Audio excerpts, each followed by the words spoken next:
প্রত্যেকটা মেয়েরই একটা স্বপ্ন থাকে, একদিন তার বিয়ে হবে, একটা ছোট্ট কিন্তু খুব আপন সুখের সংসার হবে। সেই সংসারে তার স্বামী তাকে বুঝবে, ভালোবাসবে, পাশে থাকবে, শ্বশুরবাড়ির লোকেরা তাকে আপন করে নেবে, সম্মান দেবে, আদর করবে।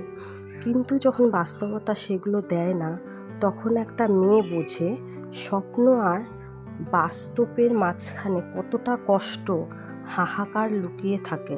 কিন্তু যখন সেই কিছুই মেলে না, তখন একটা মেয়ে ভেঙে পড়ে নিঃশব্দে। সেই স্বপ্নের সংসারটা তখন যেন একটা খাঁচা হয়ে দাঁড়ায়। ভেতরে শুধু নিঃশ্বাস, কান্না আর একা থাকার যন্ত্রণা। সব মেয়ে চায় না রাজপ্রাসাদ, শুধু চায় একটু ভালোবাসা, একটু সম্মান আর একটা আপন মানুষ। কি ঠিক বললাম তো? কমেন্টে বলো, তুমিও কি এমন অনুভব করো?